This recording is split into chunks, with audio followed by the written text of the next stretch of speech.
bahwa energi fosil itu declining, menurun terus, dan suatu saat akan habis. Kemudian pencarian dilanjutkan lagi dan ternyata tidak ketemu. Kami tidak menemukan ada satupun universitas perguruan tinggi di seluruh Indonesia dari Sabang sampai Merauke yang membuka program studi seperti itu. Jadi dengan penuh keyakinan kita mengatakan adalah bahwa kita adalah perguruan tinggi pertama yang membuka pelajaran konsentrasi dalam bidang energi di Indonesia. Jadi kalau pemain-pemain besar yang akan mendominasi dan pemain-pemain besar itu datang dari luar negeri, itu menjadi sebuah kerugian untuk Indonesia. Akhirnya pemilik-pemilik modal kuat yang akan bertahan dan proyek-proyek besar yang diterbarukan akan mereka dapatkan. Padahal mestinya itu lebih didistribusikan.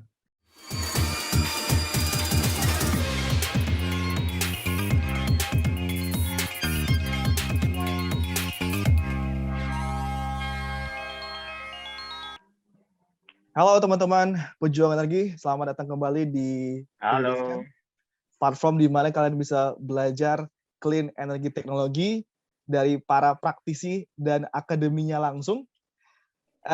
Seperti tamu kita pada kali ini, kalau kalian pernah baca berita tahun lalu Juni, berita yang cukup menghebohkan bagi beberapa kampus ternama di Indonesia, bahwasannya ada klaim berita yang mengatakan 51% paritas atap di Indonesia itu dibangun oleh alumni UIN Suska Riau. Walaupun nggak semuanya dibangun oleh alumni UIN Suska Riau, tentu ada campur tangan alumni lainnya, tapi paling tidak berita itu ngebuat kampus-kampus lain tuh ngeh ternyata di Riau ada kampus Islam negeri yang banyak menghasilkan solar engineer di industri PLTS di Indonesia. Betul. Dan kali ini kita langsung menghadirkan orangnya, pemain di belakang layar yang banyak menginspirasi mahasiswanya untuk bisa terjun di energi terbarukan. Pak Kunevi, selamat malam Pak. Halo Pak, Assalamualaikum. Selamat malam Pak. Gimana kabarnya Pak? Selamat malam, Assalamualaikum Fidel, Adri Atikoto. Alhamdulillah kabar baik. Pak, ini mengenai yang saya bilang di awal tadi Pak. Banyak setelah berita itu keluar, banyak beberapa kampus lain, alumni itu mulai kayak, ini siapa sih UIN? Kok kampus baru bisa mengklaim kalau misalnya 51% PLTS atap di Indonesia dibangun oleh alumni Universitas Riau. Dan banyak yang belum tahu ternyata di UIN itu ada jurusan energi, konsentrasi energi khususnya. Betul Pak. Nah dari itu mungkin kita pengen minta nih Pak, mungkin untuk teman-teman di rumah perkenalan diri dari Pak Kunevi sendiri. Jadi biar ini teman-teman yang di rumah bisa lebih mengenal Pak. Mungkin kita awali dengan perkenalan dulu Pak. Silakan Pak. Oke, terima kasih Adi. Singkat aja pengenalan dirinya, teman-teman semua yang di rumah atau dimanapun berada. Nama saya Kunaifi, saya adalah akademisi, dosen di jurusan Teknik Elektro di Fakultas Sains dan Teknologi UIN Sultan Syarif Kasim Riau di Pekanbaru. Saya juga pendiri dan salah satu board dari Energy Research Center atau Pusat Studi Energi di universitas yang sama, dan saya juga pendiri dari RIREC. RIREC adalah Riau Renewable Energy Center. Dan baru-baru ini saya juga menjadi presiden sebuah organisasi anak-anak muda yang bernama SES Club, yang merupakan singkatan dari Sumatera and Energy Sustainability Club. Oke. Pak, sebelum kita lanjut ke pertanyaan banyak ya Pak dari kita, saya pengen tahu dulu Pak, mungkin boleh share nggak Pak background-nya dulu dari awal di Kuansing ya Pak kalau nggak salah, di Kuansing kuliah sampai akhirnya bisa berkenalan dengan energi terbarukan dan mendirikan konsentrasi energi tentu di kampus UIN Suska Riau Pak. Mungkin bisa boleh share dulu Pak ceritanya. Baik, ini ceritanya akan sedikit panjang, jadi kalau mau dipotong Siapa? jadi gini, sebenarnya perkenalan saya dengan dunia teknologi itu dimulai setelah tamat SMP. Saya SMP di sebuah desa namanya Desa Pintu Gobang di Kabupaten Kuantan Sengingi di Provinsi Riau. Kemudian tamat SMP saya pergi ke Pekanbaru, masih satu provinsi tapi ketika itu dianggap merantau. Sudah jauh, ya, merantau. Pekanbaru itu perlu 1 malam, bermalam di jalan sehingga tidak bisa, kalau berangkat sore itu pagi besoknya baru sampai. Saya sekolah di STM namanya waktu Sekolah Teknologi Menengah Negeri Pekanbaru, sekarang menjadi SMK Negeri 2 Pekanbaru. Setelah itu ya ada cerita lain, tapi kemudian saya melanjutkan S1 di Jogja, nama universitasnya adalah Sekolah Tinggi Teknologi Nasional, dan mengambil jurusan teknik elektro. Konsentrasinya sebenarnya elektronika. Oke. Setelah 5 tahun saya di Jogja, kemudian saya kembali ke Pekanbaru. Nah, ketika saya kembali ke Pekanbaru, saya sempat bekerja sebentar di sebuah industri yang cukup besar di Riau. Tetapi bekerja di industri itu justru membuat saya berpikir bahwa sepertinya saya tidak cocok dengan dunia industri. Mengapa? Karena apa ya? Karena saya berpikir kalau semakin saya rajin di sini, maka saya akan membuat investor ini semakin kaya gitu. Ya pikiran orang ketika itu ya.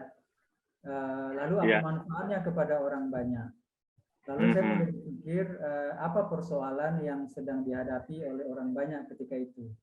Nah, salah satu persoalan yang terkait dengan bidang elektro adalah bahwa di Riau, di Indonesia, di Riau ketika itu dan Indonesia secara umum, rasio elektrifikasi masih rendah. Saya tidak ingat persisnya berapa, tapi sekitar 60-an, masih 60-an%. Tahun berapa, Pak?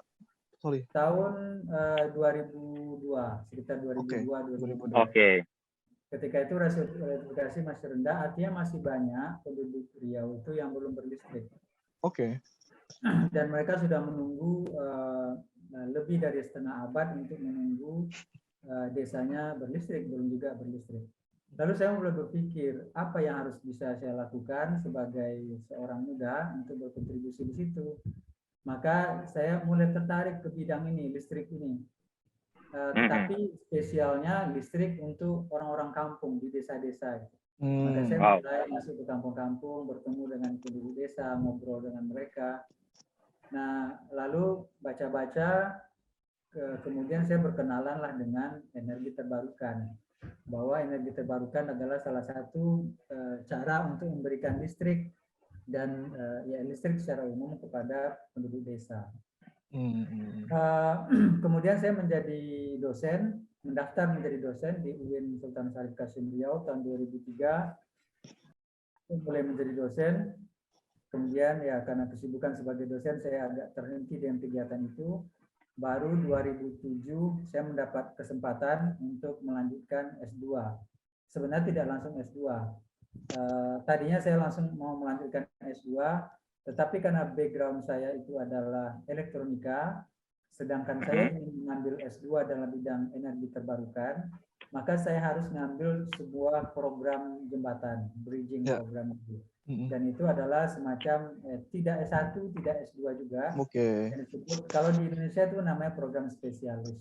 Nah, karena saya melakukan itu di Australia Barat, di Universitas Murdoch, itu namanya Postgraduate Diploma in Energy Studies.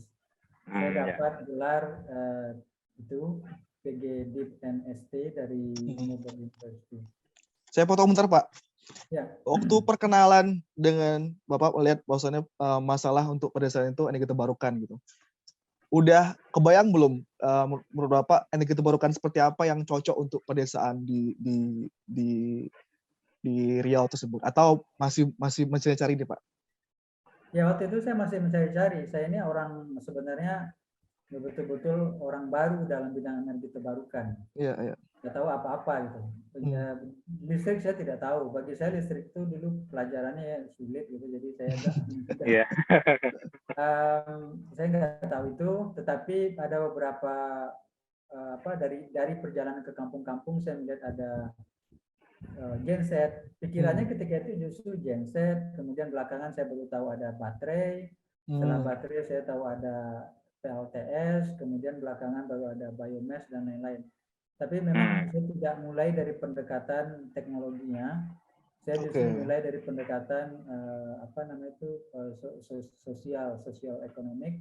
Dan kebetulan pada waktu itu saya juga aktif di LSM, sehingga itu memudahkan komunikasi saya dengan beberapa penduduk di desa. Oke. Nah, kuliah di Australia, Pak. Gimana tuh, Pak? Iya. Akhirnya alhamdulillah saya dapat beasiswa dari pemerintah Australia, dari desa OSET 2007. Tapi sebenarnya pencairannya udah sejak 2004 atau 2005. Oke. 3 tahun saya mencari-cari, akhirnya dapat juga. 1 tahun saya ngambil postgrad diploma energy studies, dan di situ saya belajar hampir segala hal tentang energi, mulai dari energi fosil, kemudian apa kaitannya dengan persoalan global, bagaimana ekonomi energi, bagaimana kebijakan energi, lalu ada opsi untuk menghasilkan energi yang lebih sustainable, masuk ke energi terbarukan. Ya, pada prinsipnya energi berkelanjutan. Saya belajar energi terbarukan, kemudian belajar manajemen energi. Tetapi penekanannya lebih banyak ke kalau dalam bidang ilmu itu lebih banyak ke ilmu teknik mesin dan elektro harus kuat. Jadi saya betul-betul belajar hal baru. Sehingga sebenarnya kalau melihat nama saya di kampus itu biasanya ada tuh tertulis di gelar saya itu PGD PNST. Sebenarnya saya pernah mau menghapus gelar itu. Kenapa, Pak? Karena kepanjangan menyebutnya gitu ya. Dan juga bagi orang Indonesia itu kayak apa itu gelarnya? Ya, apa itu? Asing. Tapi kemudian istri saya mau ngasih tahu, itu adalah sekolah yang paling berat dalam pengalaman saya sekolah, justru itu yang paling berat, jadi justru itu yang perlu diletakkan duluan. Meskipun waktunya paling singkat ya, Pak ya, untuk yang PG Defense itu ya, Pak? Iya, waktunya paling pendek tapi paling berat, karena saya betul-betul transisi dari elektronika ke energi. Ke mesin, kemudian ke power, ada energi ekonomik, ada macam-macam, segala hal yang berkaitan dengan energi. Oke. Setelah itu saya langsung nyambung ke ngambil energi terbarukan. Nah, ini lebih spesifik ke energi terbarukan. 1 tahun lebih di universitas yang sama, di Universitas Murdoch di Western Australia. Dan itu saya selesai 2009 akhir. Oke. Berarti ketika saya pribadi masuk ke kampus 2010, Bapak betul-betul ya belum lama pulang dari Australia waktu itu, Pak ya. Nah, di saat itu juga saya pas masuk itu memang ada mendengar akan ada konsentrasi energi terbarukan gitu. Saya memang waktu itu memang tidak tahu dengan energi terbarukan, Pak. Nah, hal apa sih, Pak, sebenarnya, Pak, yang membuat Bapak begitu berhasrat ingin ada konsentrasi energi terbarukan? Padahal konsentrasi kita sebelumnya sudah ada 3, Pak, elektronika, telekomunikasi, dan komputer, Pak. Hal apa yang menjadi Bapak, pandangan Bapak lah, yang membuat Bapak sangat berhasrat ingin ada energi terbarukan? Ya, motivasinya sama dengan motivasi ketika saya merasa tidak cocok bekerja di pabrik. Bahwa saya ingin pengetahuan yang sudah saya pelajari, saya ingin bermanfaat untuk lebih banyak orang. Dan untuk itu saya harus punya mahasiswa yang dimana saya akan bisa menularkan pengetahuan itu. Supaya saya punya mahasiswa, saya perlu mendirikan program studinya. Kalau tidak seperti itu, paling nanti saya hanya akan bertemu dengan mahasiswa-mahasiswa yang kebetulan skripsi bersama saya, lalu topiknya adalah bidang energi terbarukan. Tetapi ketika saya membuat program studinya, membuat konsentrasinya gitu, maka akan ada mahasiswa yang akan masuk ke situ, mungkin beberapa puluh orang atau berapa ratus orang. Artinya inilah yang akan menjadi teman bekerja lah dalam bidang energi terbarukan. Tetapi sebenarnya itu tidak tiba-tiba. Saya pulang 2009 dari S2 dan langsung masuk kantor. Kalau nggak salah saya pulang bulan 9, bulan 8 atau apa. Nah, dari bulan 8 sampai bulan Februari itu saya mencari itu, apa yang harus dilakukan supaya ilmu ini bisa ditularkan. Karena ketika itu energi terbarukan itu masih menjadi ilmu langka di Indonesia. Dan mungkin saya adalah satu dari tidak lebih dari 5 orang yang punya ijazah E2 dalam bidang energi terbarukan di Indonesia. Mungkin. Tahun itu ya Pak? Di tahun ketika itu. Jadi, tetapi saya tidak tiba-tiba bikinlah gitu. Karena kalau saya tiba-tiba membuat konsentrasi energi berarti pasti alasannya alasan subjektif. Saya harus punya alasan objektif. Maka saya baca statistik, saya baca forecasting, baik Indonesia maupun secara global, bagaimana tren energi di masa depan. Sampai akhirnya saya merasa yakin bahwa energi fosil itu menurun terus dan suatu saat akan habis. Kalaupun dia tidak akan habis, dia tidak lagi akan ekonomis. Sehingga secara bisnis, dunia industri, dunia bisnis perlahan-lahan akan meninggalkannya. Lalu apa alternatifnya? Alternatifnya adalah sustainable energy, dan itu ada kaitannya dengan global warming, dengan climate change, dan lain-lain. Akhirnya saya sampai kepada keyakinan bahwa fossil fuel akan turun, energi terbarukan akan naik. Dari semua report-report yang saya baca, yang meyakinkan semuanya mengarah ke situ. Kemudian baru saya kumpulkan kawan-kawan dosen di jurusan Teknik Elektro di Universitas Universitas Riau yang bidangnya adalah bidang power, bidang listrik gitu. Saya sampaikan ide ini, mereka menyambut baik akan ide itu, lalu kita bikin kurikulumnya, kita cari bikin silabusnya. Nah, ketika membuat kurikulum dan silabus itu memang kerja yang sangat berat.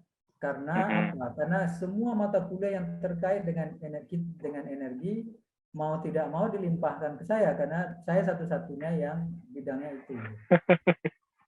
Dan karena sedangkan teman-teman yang lain bidangnya power system.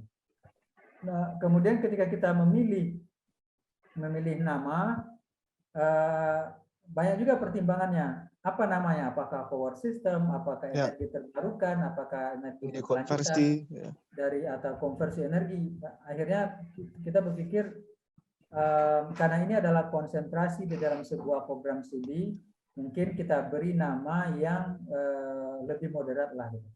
Dan nama itu kita tulis energi. Di dalam energi ada power systemnya, kemudian ada energi terbarukan, lalu ada konservasi energi. Nah, kurikulum itu dibikin dari nol, dan ketika membuat kurikulum itu, kita juga berpikir level apa yang akan kita letakkan untuk mahasiswa ini. Apakah level praktikal seperti D4 misalkan, atau level akademik S1, atau level di atas itu. Akhirnya kita dengan bismillah kita coba level di atas S1. S2 juga tidak. Kenapa? Alasannya apa? Karena kalau kita letakkan betul-betul kurikulumnya kurikulum S1, maka mahasiswa tidak akan belajar desain. Sementara Indonesia ketika itu butuh desainer di dalam bidang energi berkelanjutan. Kalau kita tiba-tiba hadir dengan mata kuliah desain, tapi mata kuliah lainnya tidak mendukung, maksudnya kaget. Tiba-tiba aku dapat mata kuliah ini, tidak ada urutan-urutannya. Akhirnya kita buat levelnya itu lebih tinggi daripada level S1. Ya mungkin level spesialis atau level S2 saya nggak tahu. Dan waktu itu kayaknya kalau saya nggak salah, UIN salah satu kampus pertama ya Pak yang ada konsentrasi di bidang energi terbarukan Pak. Energi terbarukan. Kalau sekarang kan udah banyak ya Pak ya. Ya, saya dengar itu waktu baru masuk di hari pertama di konsentrasi energi Pak. Kalau saya nggak salah ingat sih. Kita memang mencari. Kita sebenarnya awalnya kita ingin mencari referensi. Referensi di universitas lain, mereka bikin untuk kurikulum sebenarnya bikin kurikulum seperti apa gitu. Tapi akhirnya kita tidak pernah ketemu. Kami tidak pernah ketemu satupun perguruan tinggi di Indonesia yang punya yang seperti itu. Akhirnya saya merasa bahwa tidak ada universitas lain yang punya itu, dan kemudian pencarian dilanjutkan lagi dan ternyata tidak ketemu. Saya tidak menemukan, kami tidak menemukan ada satupun universitas perguruan tinggi di seluruh Indonesia dari Sabang sampai Merauke yang membuka program studi seperti itu.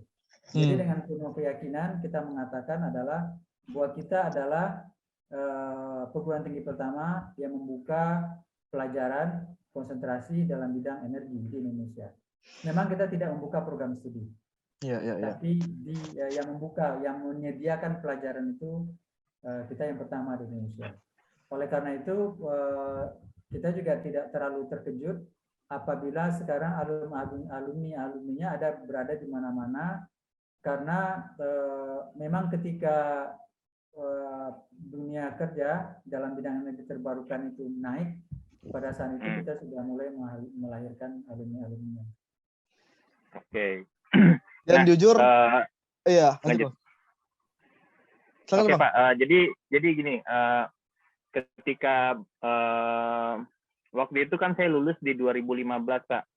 Nah itu kita baru betul-betul alumni energi baru beberapa lama lepas dari bangku kuliah Pak. Jadi setelah sarjana beberapa ada yang mencari kerja dan beberapa ada yang mulai masuk ke energi terbarukan Pak. Nah di saat itu kan Bapak tidak lama kemudian juga berangkat ke Belanda untuk melanjutkan studi S3-nya Bapak. Nah hal apa sih Pak? Hal apa yang Bapak ingin dapatkan di kampus Bapak selanjutnya untuk di bidang energi ini Pak? Apakah ada hal lain mungkin dapat berikan kami pandangan sih Pak? Mungkin hal apa dalam energi terbarukan ini akan berkembang ke depannya gitu. Mungkin ada hal unik dari sisi Bapak. Ya. Jadi memang saya sebenarnya agak terlambat untuk S3 ya, karena saya tamat S2 itu 2009 dan saya berangkat S3 itu 2016, jadi 7 tahun. Karena seperti yang saya katakan tadi, saya mendirikan pusat studi di kampus, dan pusat studi itu cukup banyak pekerjaannya. Dalam 1 tahun itu kita punya 3-4 pekerjaan, dan hampir semua itu proyek dari Eropa, sehingga betul-betul membuat kita cukup sibuk. Dan asik gitu, sibuk dan asik jadinya. Sehingga seperti ya nantilah sekolah. Tapi akhirnya saya tahu bahwa karir saya di bidang akademik dan seterusnya, saya harus sekolah ya. Harus sekolah S3. Mulai mencari S3. Sebenarnya awalnya saya tidak rencananya tidak masuk ke PLTS. Karena ketika S2 saya sudah belajar PLTS dan rasanya ya tinggal dikembangkan. Tinggal diasah dikit ya Pak ya. Tinggal diasah lah gitu ya. Tadinya saya mau belajar tentang biomass. Ya, karena potensinya di Riau ya. Ya, salah satu alasannya adalah potensinya di Riau paling besar gitu. Dan saya juga percaya bahwa sebenarnya biomass ini kalau ditangani dengan baik, maka Indonesia ini bisa menjadi Arab Saudinya biofuel dunia. Oke. Kalau minyak itu kan Arab Saudi. Nah, dalam bidang biofuel, Indonesia bisa jadi Arab Saudinya. Jadi saya ingin belajar itu ketika itu. Dan universitas tujuannya adalah KTH. KTH itu adalah di Swedia ya. Di Swedia. Cuman calon pembimbing yang saya dekati itu super sibuk. Sementara saya butuh cepat dapat LOE, karena saya juga mendaftar beasiswa dari LPDP, dan karena deadline saya harus dapat LOE. Makanya sambil berkomunikasi dengan Swedia ini, saya juga berkomunikasi dengan universitas lain. Salah satu di antaranya adalah saya berkomunikasi lagi dengan beberapa universitas di Australia. Salah satunya adalah di Belanda, di Universitas Twente. Sebenarnya bukan Universitas Twente itu, tapi di Delft, TU Delft. awalnya ya. Ketika itu. Nah, kebetulan yang di TU Delft ini cepat responnya dan bersedia memberi LOA setelah tentu saja saya menulis proposal, kemudian saya diwawancara beberapa kali, beliau berkenan memberi saya LOA. Nah, karena ini cepat maka saya di sana. Tapi kemudian dalam proses pembimbing saya namanya Profesor Angel Reinders, beliau pindah ke Universitas Twente. Saya ditawari tetap di Delft atau ikut ke Universitas Twente. Saya tanya, kalau saya di Delft bikin proposal baru enggak? Beliau mengatakan mungkin iya, karena pembimbingnya mungkin akan baru juga, karena beliau sudah pindah universitas. Akan ada pembimbing lain minimal ya. Daripada bikin proposal baru, sementara saya bikin LOA cepat, udah saya ikut aja lagi. Akhirnya saya pergi ke Universitas Twente. Universitas Twente adalah salah satu dari 3 universitas teknik dari 3 universitas teknik di Belanda. Di Belanda itu ada TU Delft, Eindhoven juga ya. TU Eindhoven, kemudian Universitas Twente. Nah Pak, pas di Belanda Pak, saya kebetulan memang dari dulu saya punya impian kuliah S2 di TU Delft malahan Pak, ngambil sustainable energy teknologinya di sana. Cuman belum kesampaian. Nah, tapi saya pengen tahu Pak, kira-kira apa sih Pak yang membedakan cara belajar orang-orang di Eropa Pak dengan kita yang mungkin kita bisa terapkan juga di Indonesia Pak. Kira-kira kenapa bisa maju dari segi akademis dan lain-lain?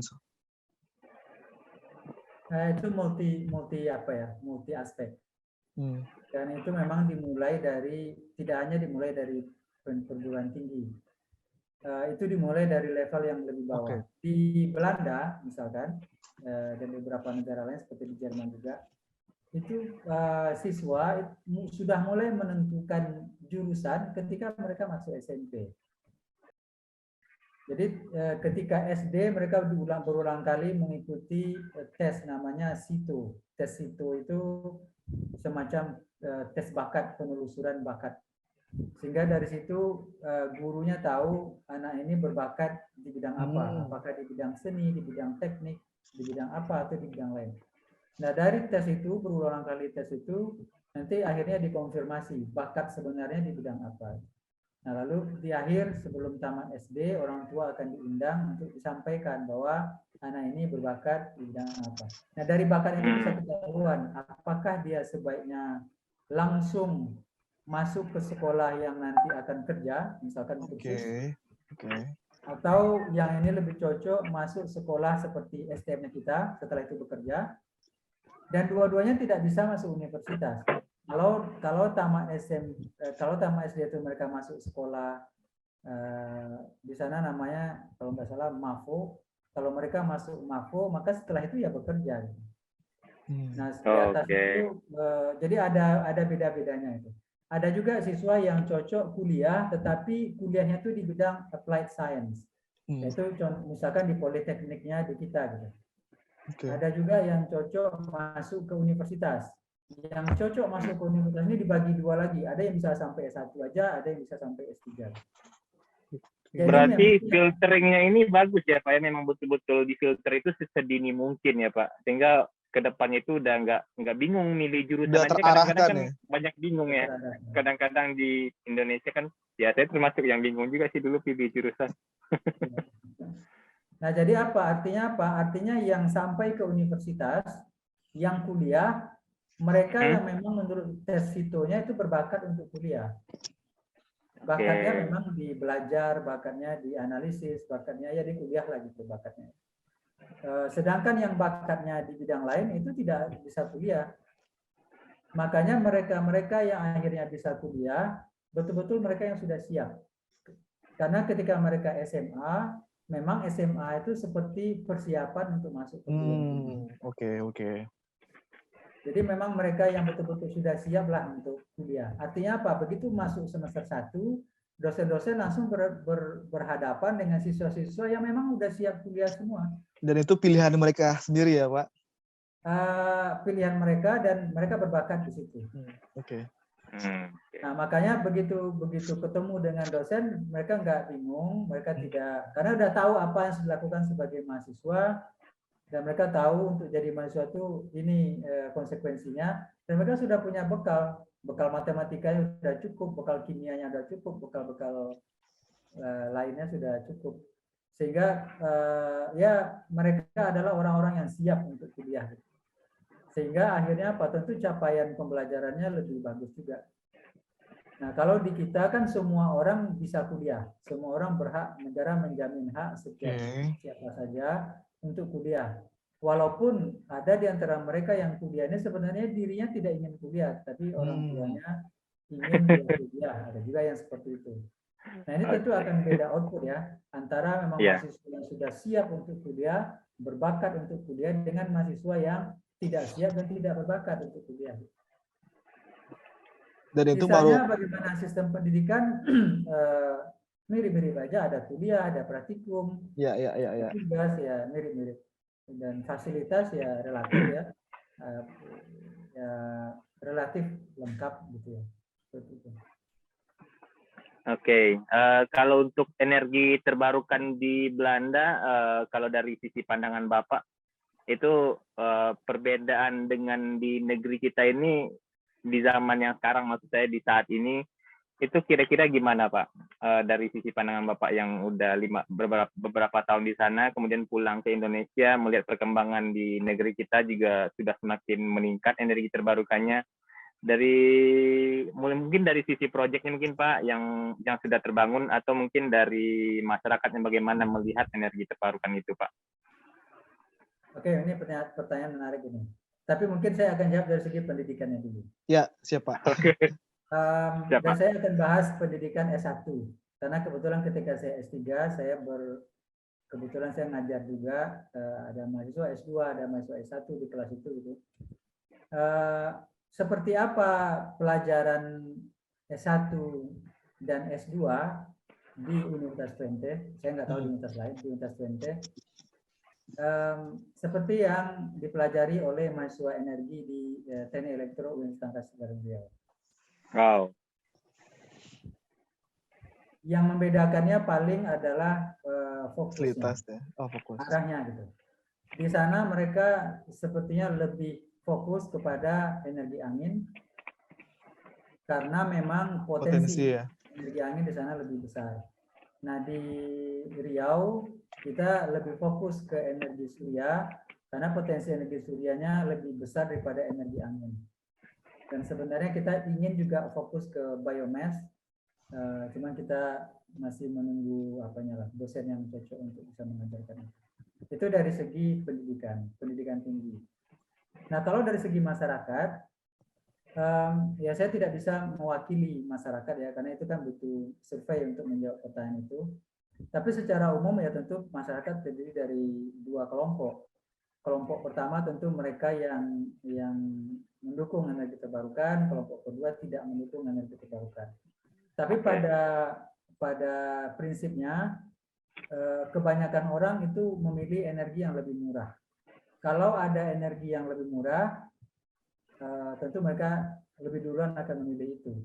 Yang kedua, kalau ada energi yang sama harganya, yang satu fossil fuel, yang di sana itu disebut sebagai energi yang tidak bersih, yang satu energi terbarukan, ya tentu mereka akan memilih energi bersih dengan harga yang sama mahal. Dan itu saya lakukan sendiri. Di rumah, di tempat tinggal saya itu saya memiliki energi, saya berlangganan energi angin, karena harganya hanya sedikit lebih mahal daripada saya berlangganan gas atau rata-rata gas bisa atau nuklir. Oke. Pak, ini kita mau lompat topik sebentar Pak dari kuliah Bapak. Tadi Bapak sempat bahas tentang rasio elektrifikasi kan. Ini saya agak angkat sedikit topiknya. Kemarin kita juga ada diskusi dengan Pak Iksan, Dr. Iksan, mengenai rasio elektrifikasi ini. Kalau kita lihat data dari SDM Pak, November lalu, Indonesia itu rasio elektrifikasinya 99,4% sekarang Pak.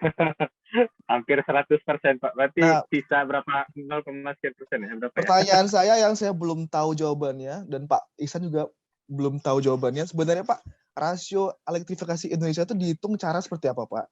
Dan yang kedua, apakah nilai yang sekarang itu sebenarnya udah sesuai dengan aktualnya Pak? Karena saya pernah diskusi dengan beberapa teman, bahkan PLTS beberapa pembangkit yang sudah mati pun itu masih terhitung dari rasio elektrifikasi sekarang. Tapi saya nggak tahu pasti Pak jawaban yang benar seperti apa. Mungkin Bapak bisa kasih gambaran Iya. dari sisi pengetahuan Bapak. Saya juga tidak tahu apa jawaban yang benarnya. Itu agak misteri. Itu dunia yang sedikit misteri gitu. Dan misteri itu hanya diketahui oleh mereka yang memang di tangannya ada data. Cuman kita bisa melakukan dugaan-dugaan, tetapi tentu saja bukan bukan peramalan tanpa dasar ya. Itu namanya academic guess itu namanya, atau ya informed guess lah. Kita bisa menduga-duga berdasarkan informasi-informasi yang kita punya. Jadi rasio elektrifikasi itu kan membandingkan antara jumlah rumah tangga yang berlistrik dengan rumah tangga yang tidak berlistrik.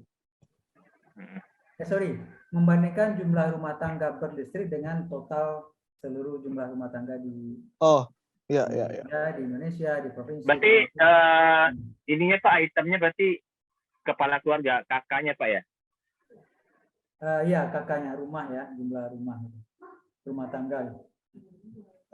Kadang-kadang kakak, kadang-kadang tidak, tapi tergantung dari langganan PLN kan. Jadi berapa pelanggan listrik, kemudian berapa rumah tangga dan berapa pelanggan listrik. Bisa saja satu kakak dia punya 2 langganan. Iya, betul. Nah, lalu ada satu lagi istilah namanya RD, yaitu rasio desa berlistrik. Itu rasio antara jumlah desa yang berlistrik dengan total seluruh desa di Indonesia. Ya, kita tentu bersyukur kalau rasio elektrifikasi makin lama makin naik ya. Tapi kalau 99,4% 4 ya, 4 atau 7 gitu persen itu terus terang saya tidak tahu apakah angkanya betul, tetapi yang jelas angka itu datang dari dari tiga sumber. Yang pertama adalah rumah tangga yang tersambung dengan listrik PLN. Yang kedua adalah rumah tangga yang listriknya disediakan oleh non-PLN, misalkan oleh Pemda. Yang ketiga adalah program lampu hemat energi dari pemerintah. Dan itu khusus untuk wilayah Indonesia Timur. Lampu hemat energi ini sebagian besar itu datang dari PLTS. Sebagian besar lagi adalah SHS, Solar Power System.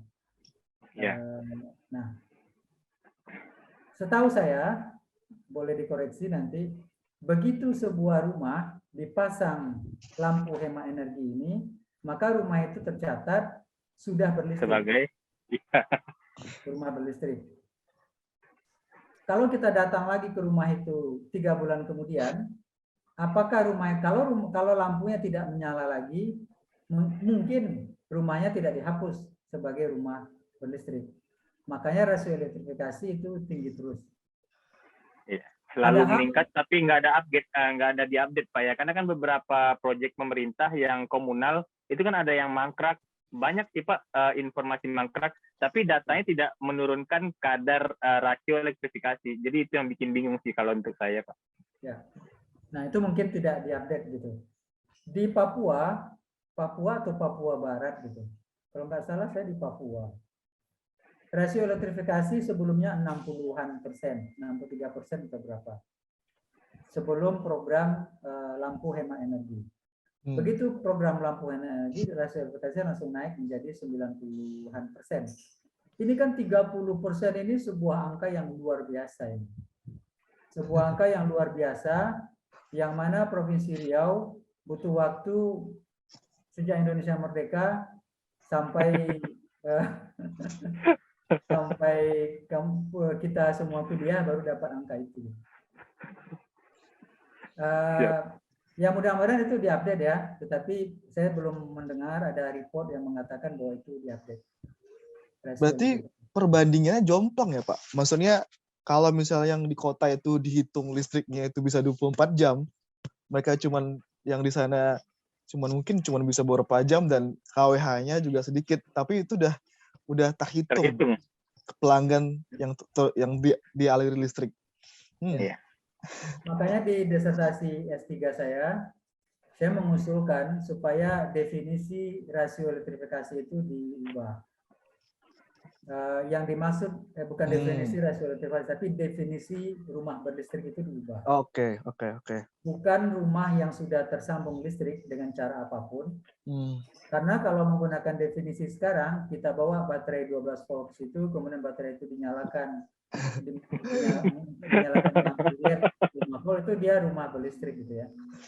Mestinya kita gunakan yang dimaksud dengan rumah berlistrik itu adalah rumah yang misalkan dalam 1 hari 1 malam itu dia bisa mengkonsumsi listrik 2 kWh misalkan, baru dia dikatakan berlistrik. Kalau di bawah itu tidak berlistrik.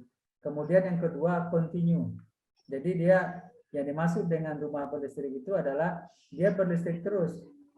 Ini, bukan berarti berlistrik pada saat diresmikan saja proyeknya, itu beberapa tahun kemudian masih berlistrik. Gitu. Oke.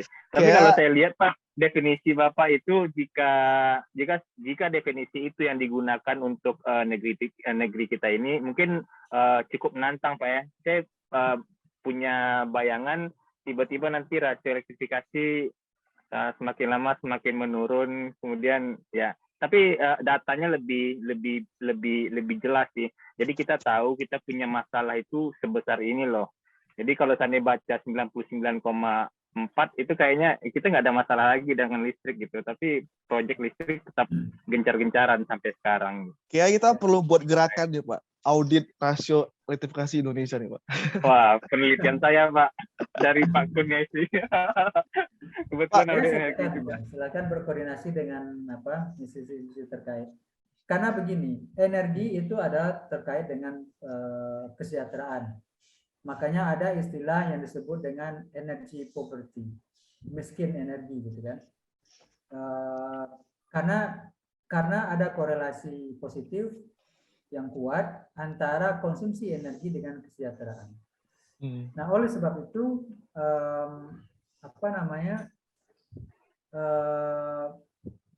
yang kita hitung mestinya bukanlah connectivity, bukanlah ketersambungan dari energi listrik, tetapi konsumsi energi listrik. Misalkan sebuah rumah, misalkan kalau dia tersambung dengan PLN, tetapi rumah itu tidak ada penghuninya, mestinya kita tidak bisa mengatakan bahwa rumah itu tercatat dalam rasio elektrifikasi, karena dia baru tersambung. Tapi ini contoh ekstrim, apalagi yang kalau program. Tapi kita harus menghargai, kita harus memberikan apresiasi kepada program lampu hemat energi yang ada di Indonesia Timur. Daerah Timur. Karena mungkin itulah yang bisa dilakukan. Ya, minimal ada gerakan. Ada gerakan dan mereka mungkin terkejut-kejut dan terheran melihat lampu gitu ya. Cuman pertama itu memang terlambat. Yang kedua, sebaiknya itu tidak usah dimasukkan ke dalam rasio elektrifikasi. Menurut saya begitu. Karena perbandingannya dengan orang-orang kota itu jauh ya Pak, kalau kita bandingkan konsumsi energinya. Ya. Nah, karena begini, ketika misalkan kalian semua kan terlibat dalam bisnis energi terbarukan, terutama PLTS. Ketika ada sebuah IPP, Independent Power Producer, di bidang PLTS, ingin masuk ke grid.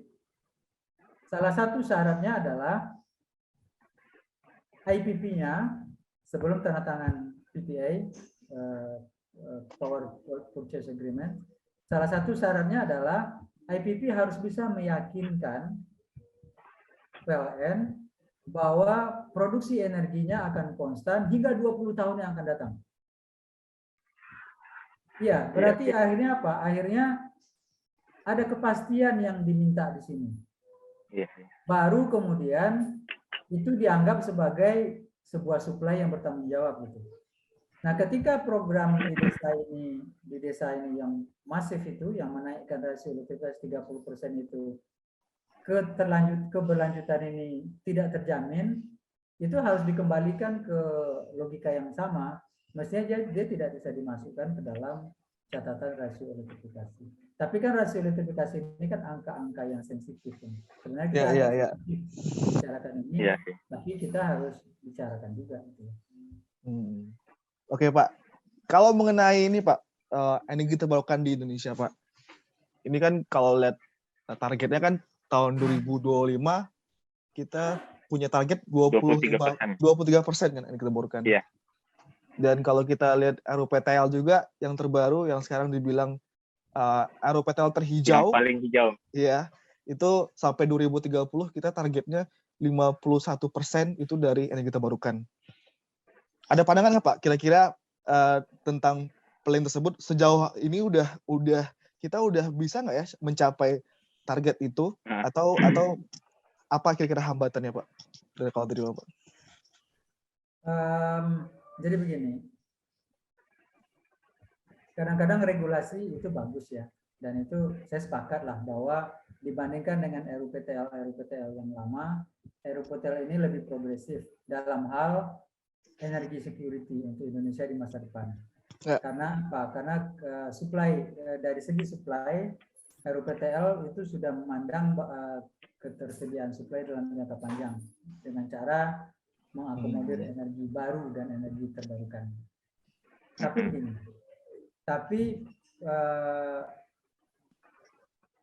institusi yang mengeluarkan RUPTL bukan satu-satunya institusi di Indonesia yang menentukan di tahap implementasi.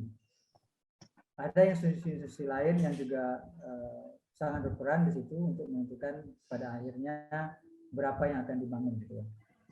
Ya, kita berharap bahwa RUPTL sudah dibangun dengan kesepakatan antara berbagai stakeholder yang akan melakukan, tetapi kadang-kadang itu tidak terjadi.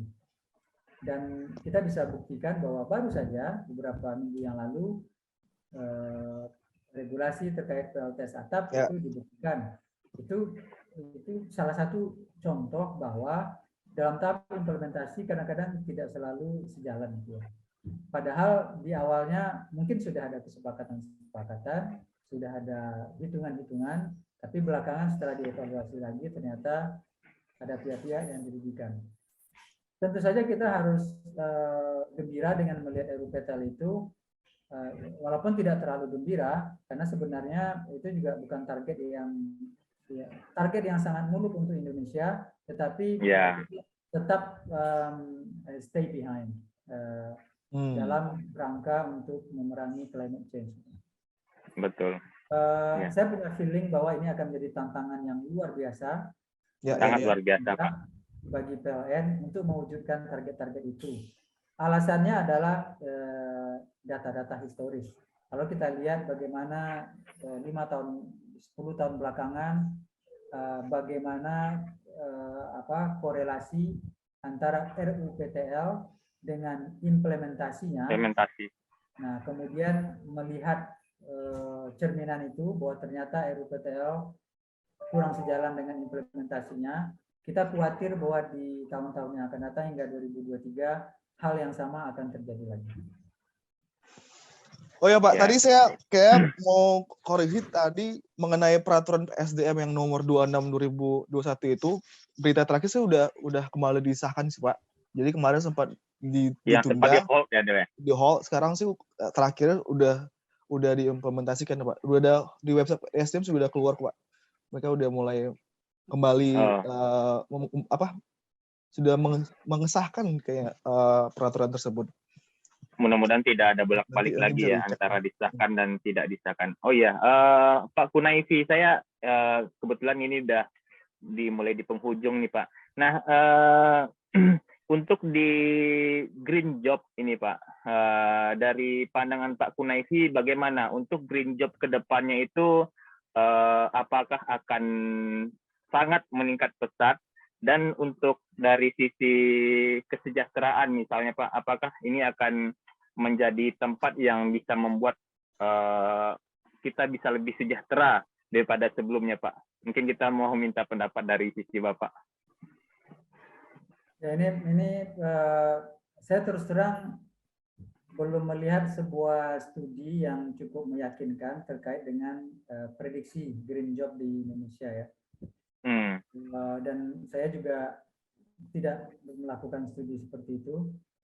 Cuman begini, lapangan pekerjaan itu tercipta begitu ada investasi, begitu ada uang yang dipakai untuk membangun suatu proyek, maka di balik investasi itu ada muncul peluang-peluang kerja. Nah, hampir semua report mengatakan bahwa investasi di dalam energi terbarukan itu akan meningkat, terus akan meningkat di Indonesia. Artinya apa? Kalau kita korelasikan dengan lapangan pekerjaan, berarti ini bisa dikatakan bahwa lapangan pekerjaan juga akan meningkat untuk Indonesia. Oke. Namun begini, tantangannya agak mirip dengan tantangan ekonomi secara umum, secara luas. Secara global, Indonesia ini kaya. Tetapi kalau kita melihat distribusi kesejahteraan, hanya dalam persentase sedikit penduduk Indonesia itu menguasai mayoritas uang di Indonesia, mayoritas kekayaan di Indonesia. Nah, saya khawatir itu akan terjadi juga dalam bidang energi terbarukan. Artinya apa? Saya khawatir hanya pemain-pemain besar yang akan masuk ke dalam percaturan ini, gitu ya. Nah, ketika pemain-pemain besar yang akan masuk itu akhirnya apa? Akhirnya yang akan sedikit pemain tetapi dia mendapatkan sebagian besar kue. Tanya berarti adalah pekerja-pekerja biasa. Padahal untuk mendistribusikan kesejahteraan kita butuh lebih banyak pemain.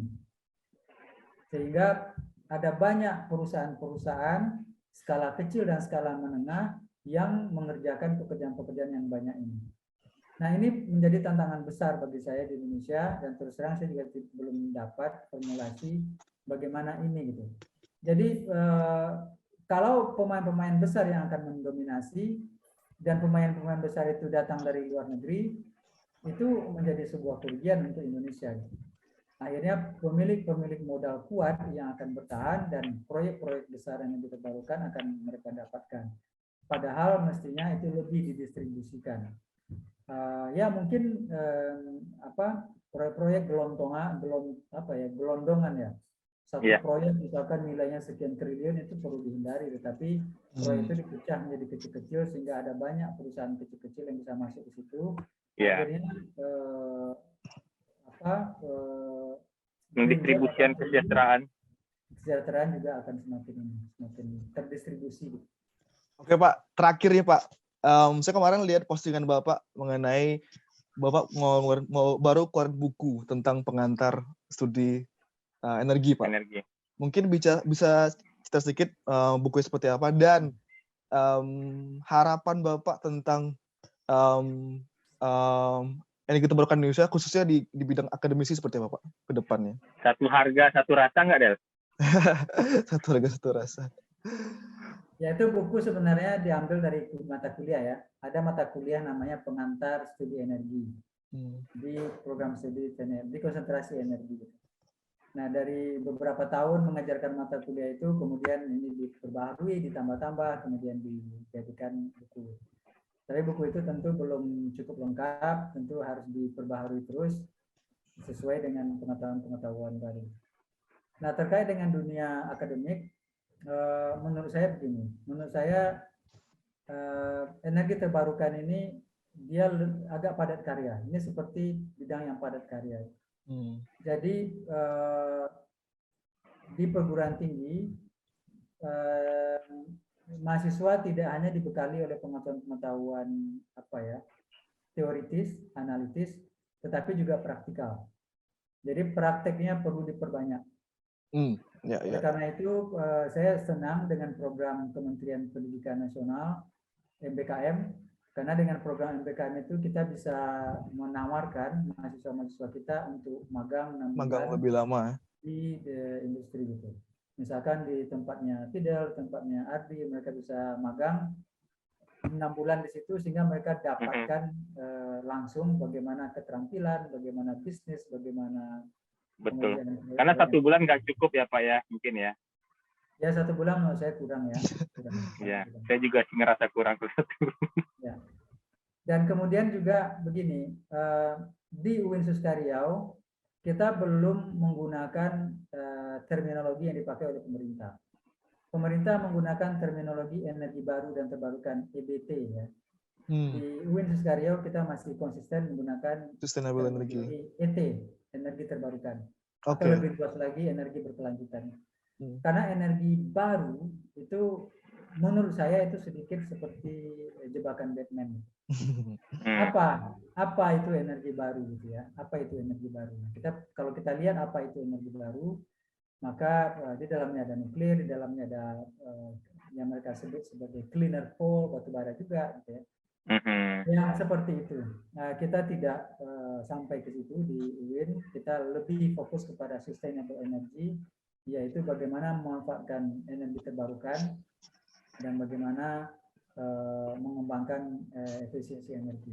Istilahnya apa namanya itu producing energy sustainably and using it efficiently. Itu yang kita. Wah, ini kalau kita lanjut ini Pak bakal panjang nih Pak, dan kayak kita udah ini sangat menarik ini ya. Masih menarik nih sebenarnya. cuman berhubung udah malam juga dan Bapak juga mungkin sudah ya waktunya di sana juga sudah malam, besok saya siap bekerja. Kita akhiri dulu Pak ngobrol kita pada malam ini, dan semoga obrolan kita ini bisa bermanfaat bagi banyak orang yang mendengarkan. Amin. Dan ya buat teman-teman PVS Camp, berikut obrolan kita dengan salah satu guru, mentor, dan juga inspirasi kita terutama untuk anak-anak UIN Suska Riau berkarir di energi terbarukan Indonesia, Bapak Kunevi. Jangan lupa share videonya kalau teman-teman semua merasa ini bermanfaat. Betul. Dan juga ya support kita terus. Terima kasih Pak Kunevi. Thank you. Terima kasih atas undangannya ya. Ya, sama-sama Pak. Ya, thank you. Terima kasih Pak.